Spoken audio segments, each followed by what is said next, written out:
नाभ्या आसीदन्तर्क्षगो शीर्षणोद्यौः समवर्तत पद्भ्यां भूमिर्दिशाः श्रोत्रात् तथा लोकान् अकल्पयन् चतुष्कोणमण्डलं कृत्वा तदुपरि नैवेद्यपात्रं निधाय गायत्रीमन्त्रेण पात्रान् संप्रोक्ष प्रचन्द्वा सत्येन परिखिञ्चामि धेन मुद्राम् अमृतीकृत्य ग्रासमुद्रया नैवेद्यं निवेदयामि।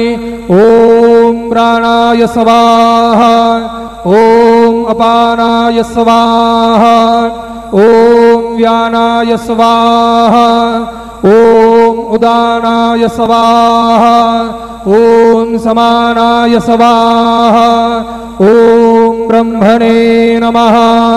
नैवेद्यमध्ये पानीयं समर्पयामि पुनर्नैवेद्यं निवेदयामि। ॐ प्राणाय स्वाहा, ॐ अपानाय स्वाहा, ॐ व्यानाय स्वाहा, ॐ उदानाय स्वाहा, ॐ समानाय स्वाहा, ॐ ब्रह्मणे नमः। नैवेद्यं समर्पयामि, हस्तप्रक्षालनं समर्पयामि, मुखप्रक्षालनं समर्पयामि। सद्गुरु साईनाथ देवताभ्यो नमः। प्रार्थनापूर्वक नमस्कारं करोमि। श्री सच्चिदानंद सद्गुरु साईनाथ महाराज की जय।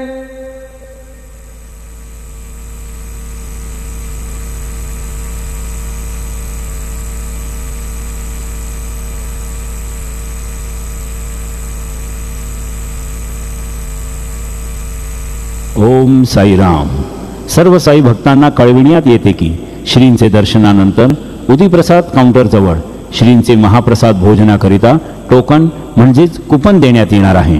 तरी सर्व श्री साई भक्तांनी सदर टोकन किंवा कुपन घेऊनच श्रींचे महाप्रसाद भोजनाकरिता श्री साई प्रसादालयात जाण्याचे करावे ही नम्र विनंती।